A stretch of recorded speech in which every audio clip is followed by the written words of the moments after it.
the Americas.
Argentina. I'd like to welcome the people of Antigua and Barbuda, the Bahamas. Welcome! Do you know that Argentina is the home to both the highest and the lowest points of the southern hemisphere? Really? And there are 700 islands in the Bahamas. Antigua and Barbuda have a peak named after President Obama. Rihanna is from Barbados. Whoa! Cool. And welcome to the people of Barbados. Daremos las boas-vindas. Welcome. Welcome. Nos gustaría dar la bienvenida. The people of Belize. Bolivia. And Brazil. I just learned that Canada's lowest record temperature is as cold as Mars. And you know what else? Chile has the world's biggest swimming pool. Isso é muito divertido. What? I'd like to welcome the people of Chile. Canada. Cuba. Welcome to the people of Colombia. Le damos la bienvenida a la gente de Costa Rica. And guess what? Do you know which country in the Americas has 9 active volcanoes? Which one? Dominica. Welcome to the people of Dominica. Did you know that the summit of Mount Chimborazo, Ecuador's highest mountain, is the closest you could get to space with your feet still on the ground? Welcome to the people of Ecuador. Welcome to the people of the Dominican Republic. I'm Andy. And I'm Valentina. And we'd like to welcome the people of El Salvador, Of Grenada. And Guyana. I'm proud to tell you that Guatemala is often called the birthplace of chocolate. Yummy. Welcome to the people of Guatemala. To the people of Haiti. And Honduras. Here's something interesting. Reggae music icon Bob Marley was from Jamaica. Mexico is home to the world's largest pyramid. Incredible! I'm welcoming the people of Jamaica. People of Mexico. Vamos, Mexico! Welcome to the people of Nicaragua. Panama. Paraguay. Can you believe that Canada is the only country in the world where you can watch the sun rise on the Pacific coast and then set on the Atlantic coast. I love that you can swim in the Amazon with the pink dolphins in Peru. And that St. Lucia was the first country to be named after a woman. Welcome. The people of Peru. St. Lucia. And St. Kitts and Nevis. Welcome. I'd like to welcome the people of St. Vincent and Grenadines. La gente de Suriname. y Trinidad y Tobago. I've got one more amazing stat. There are over 80 million dogs in the United States. Aww, cute. Did you know that Uruguay was the first country in South America to ever host a football World Cup? Welcome the people of The United States. Uruguay. and Venezuela. Welcome. Welcome. Welcome. Welcome to The 2022 Summit of the Americas In Los Angeles.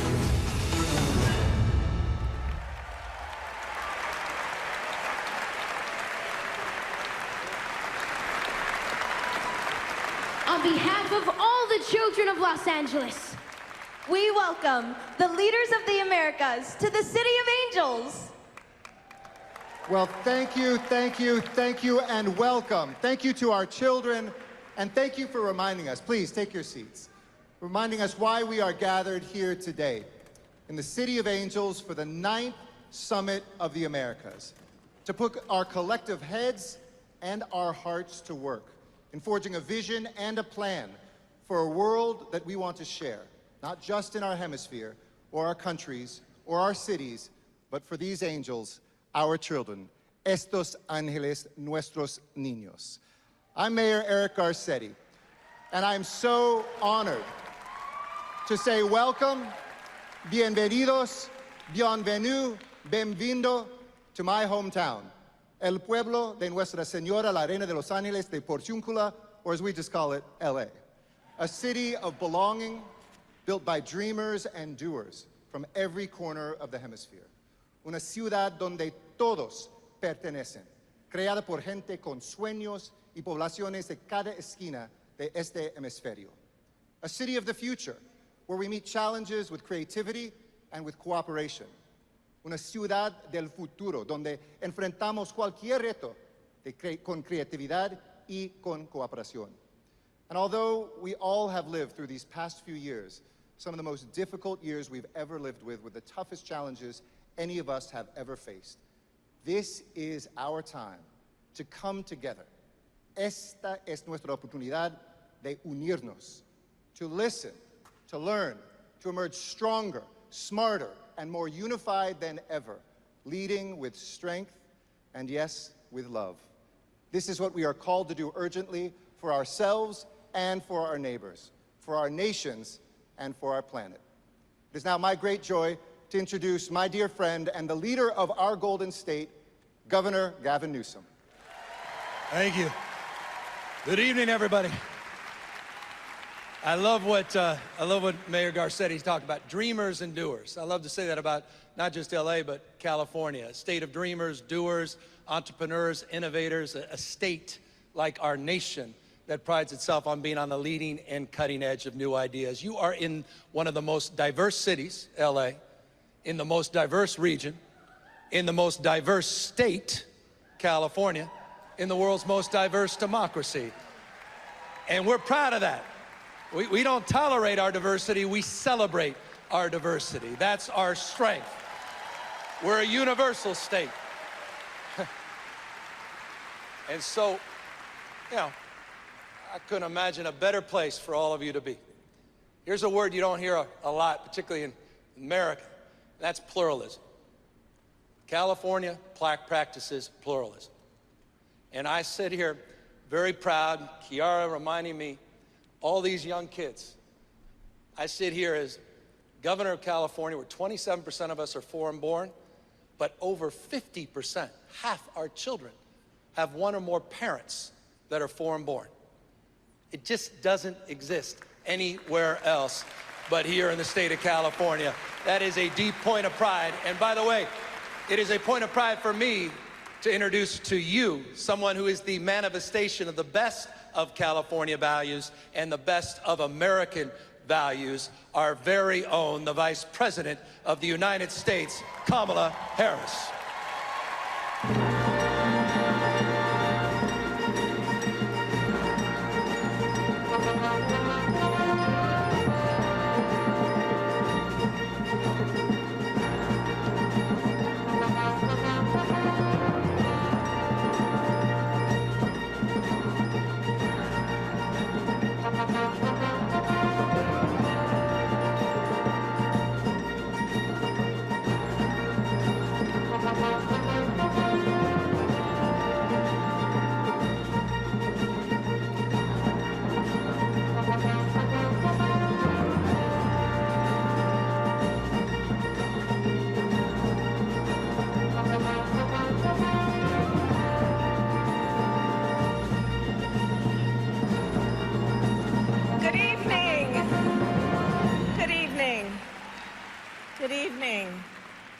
Well, I know our future is bright when I look at these young leaders. Governor Gavin Newsom, thank you for that introduction. It is, of course, so good to be back in my home state of California.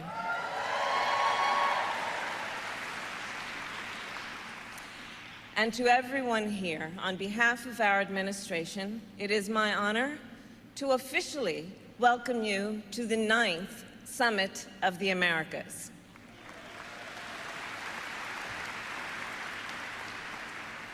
And of course, we are here together with world leaders, local elected officials, including our host city mayor, Garcetti, business and civil society leaders, and of course, the President of the United States, Joe Biden.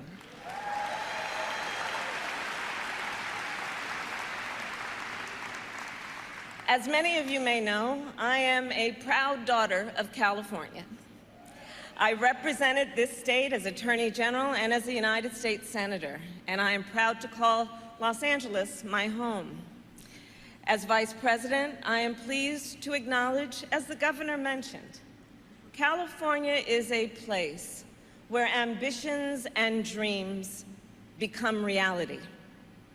And so we all gather in Los Angeles this week for the Summit of the Americas with big ambitions.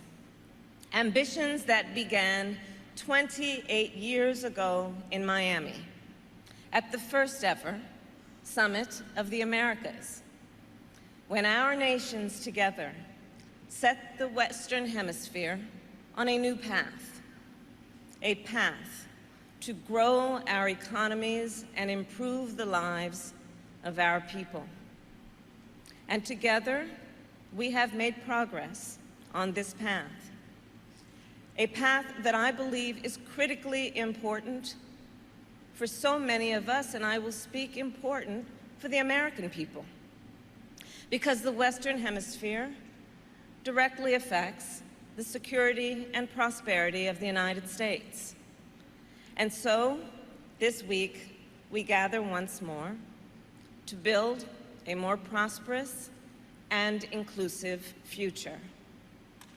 I look out at this room, and I see representatives of so many different countries and communities. We are joined, of course, by heads of state, and we are joined by youth leaders. We are joined by CEOs, and we are joined by labor organizers, women entrepreneurs, activists, and advocates. So here's how I see it. To realize a more prosperous future for our hemisphere, partnerships between those assembled here are essential. It is in this spirit that I have focused on bringing companies and organizations together to collaborate and coordinate and share lessons learned, and to galvanize billions of dollars in new investments. The challenges facing our hemisphere in the months and years ahead are significant. The climate crisis, food insecurity, economic inequality, corruption, and gender-based violence. When I think about these challenges, I know, and I am certain, they will require new and innovative coalitions to solve, which is why President Joe Biden and I see this week as an opportunity for all of us, an opportunity to launch new initiatives, to begin new conversations, and to build new partnerships. So let us enjoy this evening and also commit ourselves to taking advantage of this time that we spend together under the same roof. At this convening, let us build a more prosperous and inclusive future for the entire Western Hemisphere. Thank you and welcome.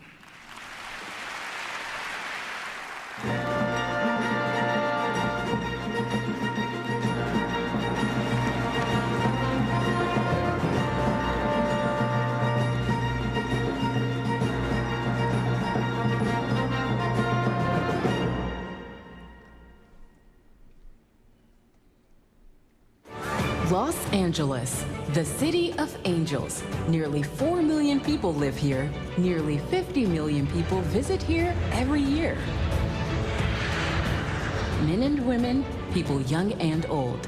People of every race and ethnicity come together right here. And that's why this year, the Summit of the Americas is being hosted in Los Angeles. Because we know that diversity is our strength, and unity makes progress possible. At Los Angeles museums and concert halls, art and music challenge us to transcend boundaries.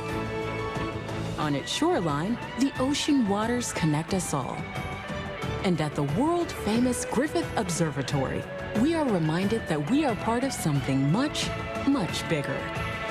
Los Angeles proves that when people play together, or work together, learn together, or dream together, anything is possible. Los Angeles proves that in the face of disaster and distress, the solution is not just on us, it is us.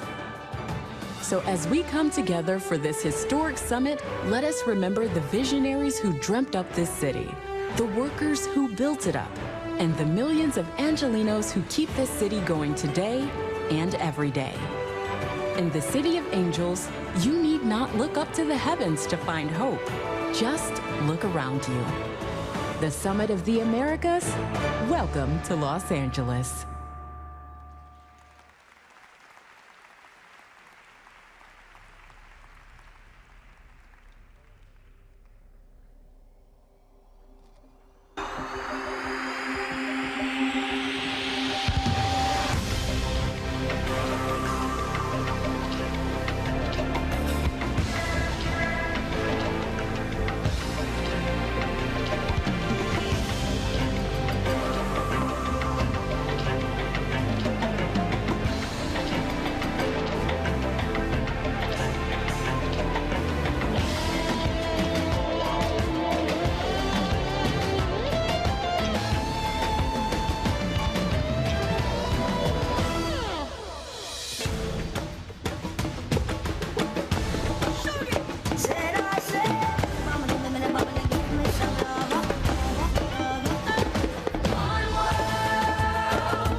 yourself in the mirror. Doesn't matter who are you or where you come from. Man, no woman, no worry, no fear. Full of surprises, life can change it. Give a hug, give a kiss to the one that you love. Cause the world turns one way, just one way. Why people see what they wanna see. Why people hear what they wanna hear. People feel what they wanna feel. The blue sky covers us like a sky. One breath.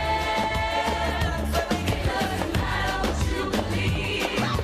Something has to change. One word. One breath. Give me some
world has always gone one way, while we're trying to spin the wrong way.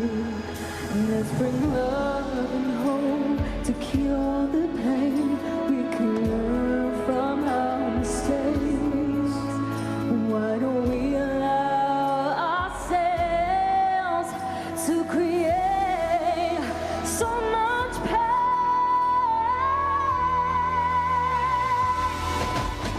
Together we can build a better world. I won't stay. I still believe that we all can change.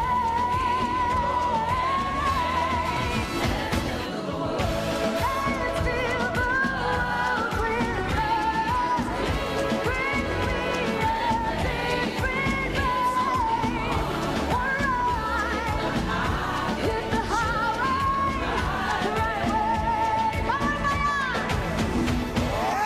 Traigo un mensaje por un mundo unido. Dale para arriba, todo el mundo encendido. Sin divisiones, sin barrera. Sabor latino, se formó la berraquera. Ponle azúcar y ponle canela. El mundo entero se vuelve una fiesta. Yo estoy clarito, oye mi pana, que al final el amor siempre gana.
Bolivia is home to over 30 official languages.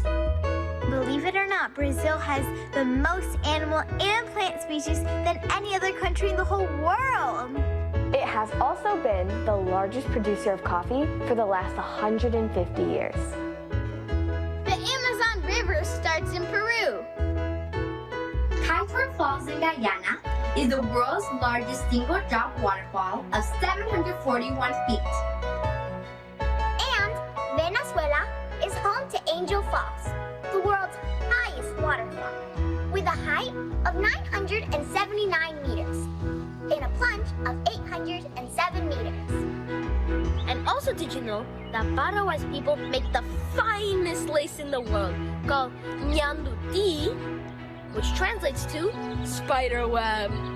Uruguay has the longest national anthem in the world. It takes 6 minutes to perform. Colombia has a naturally occurring rainbow river.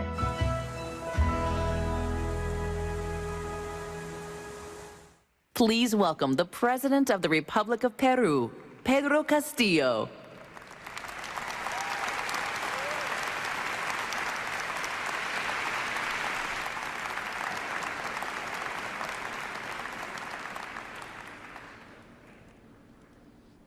Señor Presidente de los Estados Unidos de América, señoras y señores jefes de Estado y de Gobierno, señores secretarios generales de las Naciones Unidas y de la Organización de Estados Americanos, distinguidos invitados especiales, distinguidos miembros de las distintas delegaciones, señoras y señores. En el año 2018, el Perú tuvo el honor de acoger la 8ª y última edición de la Cumbre de las Américas y de recibir en Lima a las jefas y jefes de Estado y de Gobierno de los países hermanos del continente americano. Lo hicimos porque consideramos a esta plataforma como un valioso espacio de acción conjunta que debe ser permanentemente fortalecido e impulsado, pues desde la primera cumbre celebrada también en los Estados Unidos, en Miami, en 1994, nos invita no solo a dialogar sobre preocupaciones comunes y desarrollar una visión compartida para el desarrollo futuro de la región, sino que puede exhibir importantes logros. Me refiero a la constitución del diálogo empresarial de las Américas, facilitado por el Banco Interamericano de Desarrollo, la Carta Democrática Interamericana, mandato de la Cumbre de Quebec en el año 2001 y aprobada en Lima ese mismo año. Los impulsos para la concreción de la Convención Interamericana contra la Corrupción y la Convención Interamericana contra el Terrorismo, entre otros. Particularmente, deseo hacer una referencia especial al Compromiso de Lima, aprobado en la referida cumbre en el Perú, cuando identificamos como tema central a uno de los problemas más extendidos, persistentes y dañinos en el hemisferio y en el mundo, la corrupción. Esta corrupción que se trató allá, su texto plasmó 57 acciones que desde ese momento orientan los esfuerzos que llevan adelante nuestros países para combatirla y erradicarla, este flagelo, y fortalecer la gobernabilidad democrática y la protección de los derechos humanos. En dicha oportunidad, los países de las Américas establecimos también la necesidad de ir más allá de la sola adopción de los acuerdos y reconocimos la importancia de dar continuidad a los compromisos alcanzados. Para ello, habilitamos un mecanismo de seguimiento que permite tanto a los estados como a las organizaciones de la sociedad civil y en general a las ciudadanas y ciudadanos del continente constatar el cumplimiento de cada uno de los compromisos y conocer el grado de avance en la aplicación de las políticas públicas en contra de la corrupción. Esta plataforma hace parte del patrimonio común de las Américas y constituye, una vez más, una valiosa herramienta de gestión para pasar de las palabras a los hechos. Casi 4 años después de cumplidas esas jornadas, enfrentamos hoy renovados desafíos surgidos de la situación inédita y en extremo difícil provocada por la pandemia del COVID-19 y de la coyuntura internacional.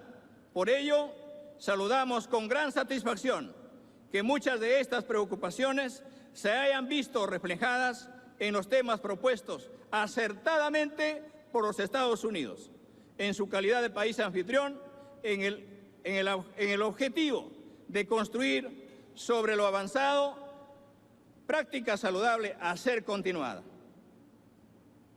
y de perfilar iniciativas que permitan aliviar la crisis multidimensional que venimos atravesando y que golpea de manera severa y dramática a los sectores más desfavorecidos de nuestra población. Quisiera finalizar manifestando mi complacencia y mi agradecimiento por la generosa hospitalidad del gobierno y del pueblo de los Estados Unidos y especialmente a la magnífica ciudad de Los Ángeles que el día de hoy nos acoge, esperando de que el éxito de esta 9ª Cumbre de las Américas sea un logro significativo de nuestro continente y el Perú contribuirá decididamente para alcanzar este objetivo. América para los americanos. Muchas gracias.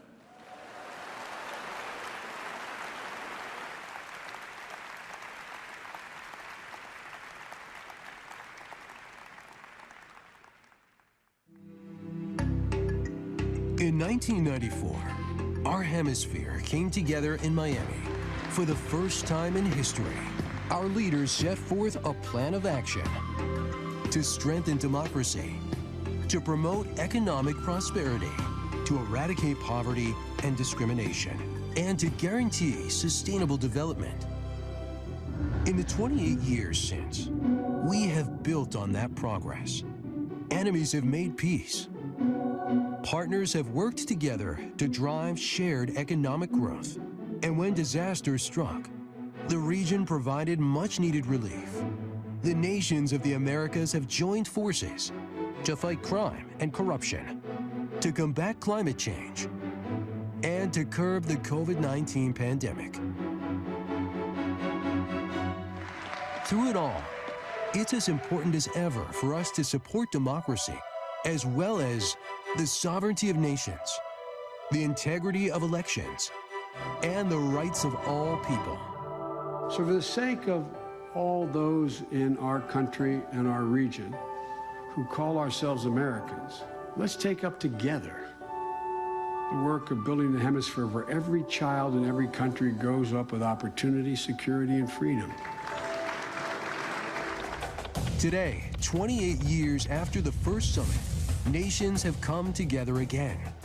This time in another city that celebrates its diversity, Los Angeles.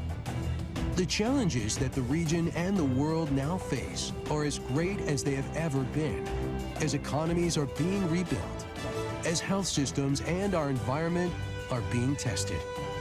The critical work continues at this year's summit, a place for solutions.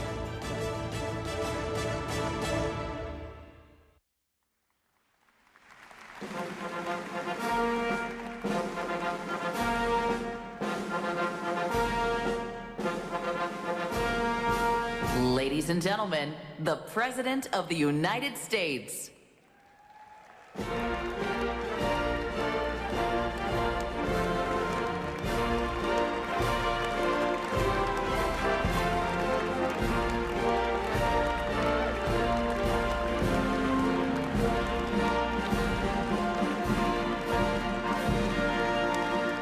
Good evening. Please be seated. Welcome to Los Angeles. And I probably should stop right here because I've followed some difficult acts in the past.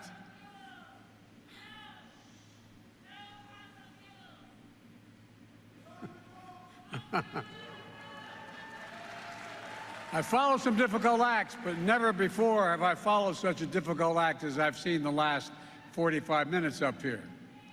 It's my honor to host my fellow leaders from throughout our hemisphere for the 9th Summit of the Americas, at a moment when we need more cooperation, common purpose, and transformative ideas that have never been a greater need than today. I also want to welcome all the representatives from civil society, the private sector, international institutions, and especially young people from across the Americas who are participating in this summit.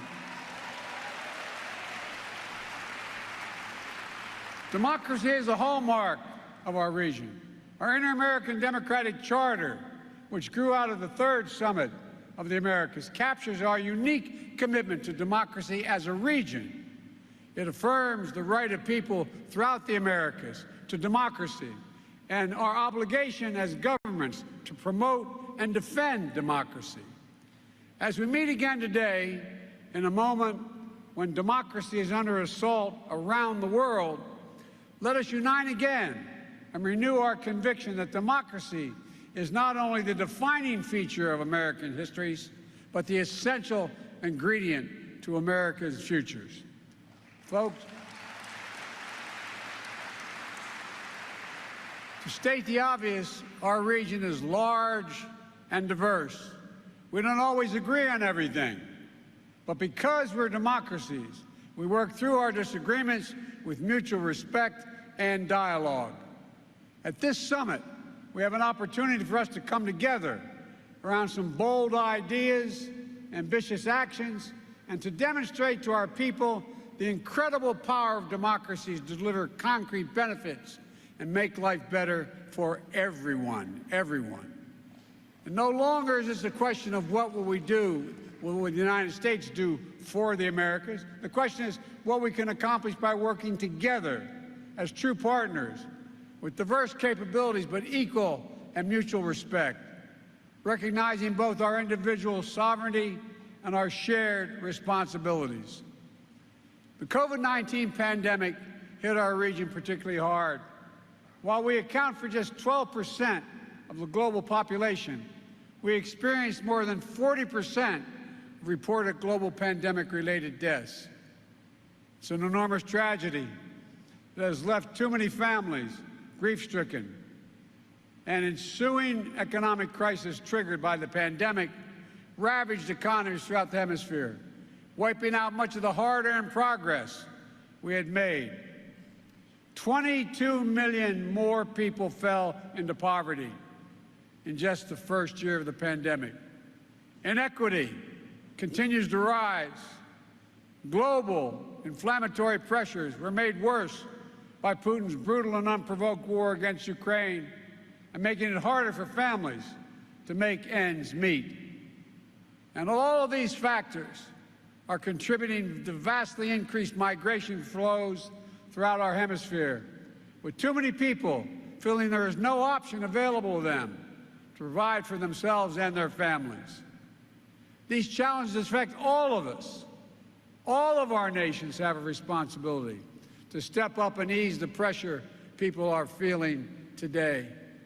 In the months leading up to this summit, countries have made meaningful and concrete commitments to address these challenges. And the United States is attempting to do our part as well. Yesterday, we launched our Cities Forward initiative, recognizing the key roles of mayors and local governments, the role they play in delivering for the people where they live. And we'll host the inaugural City Summit of the Americas in Denver in 2023. Earlier today, we announced a new America Health Corps with 50,000 public health and medical professionals being trained in the region over the next 5 years to help strengthen our health systems throughout the hemisphere. In the next few days, we'll be rolling out another new initiative created in cooperation with many of your countries.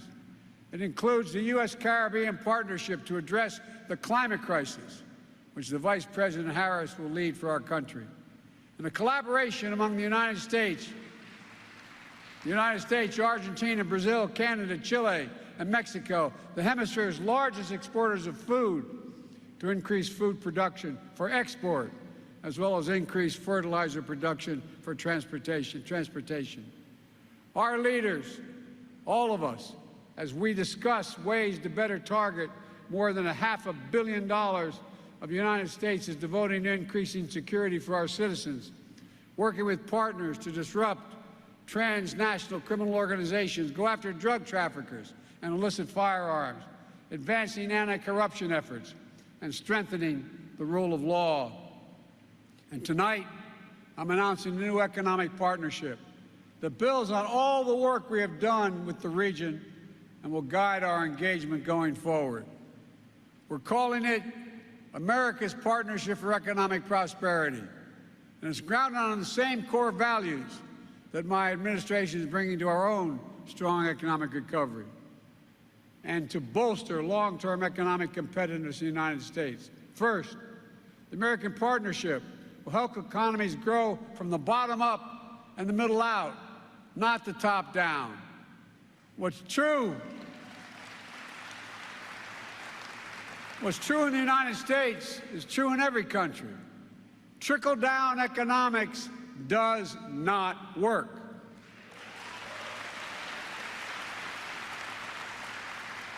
But when we invest in strengthening workers and the middle class, the poor have a ladder up, and those at the top do just fine. That's how we can increase opportunity and decrease persistent inequity. We need to break the cycle where marginalized communities are hit the hardest by disasters and have the fewest resources to recover from crises and prepare for the next one. Together, we have to invest in making sure our trade is sustainable and responsible in creating supply chains that are more resilient, more secure, and more sustainable.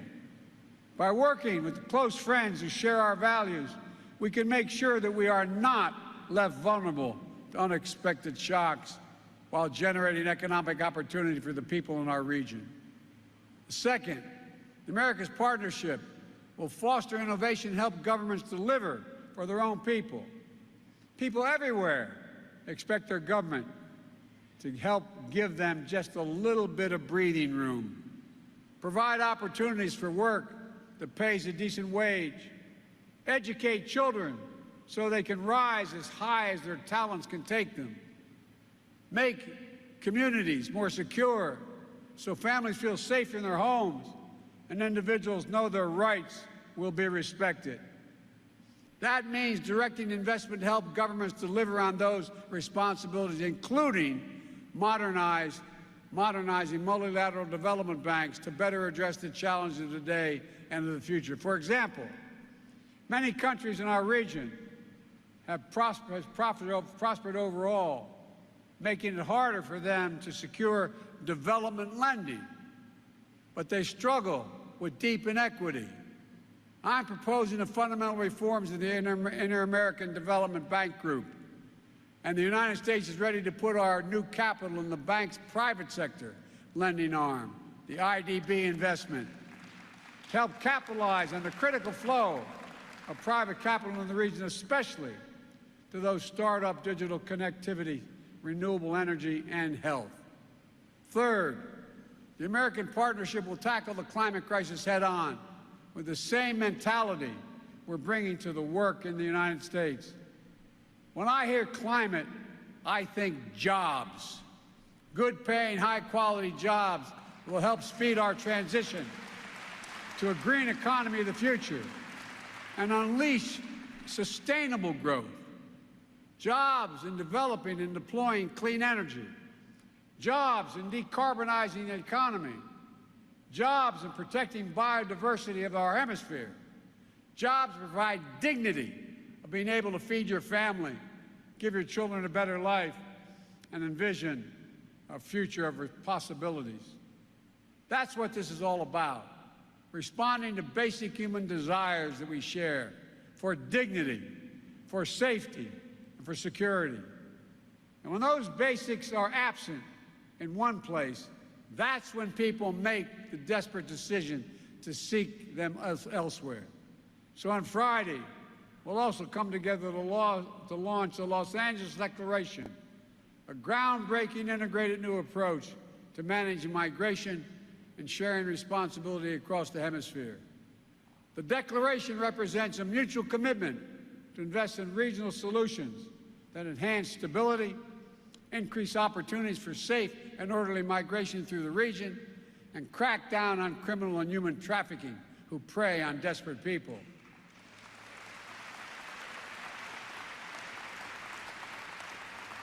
Safe and orderly migration is good for all of our economies, including the United States.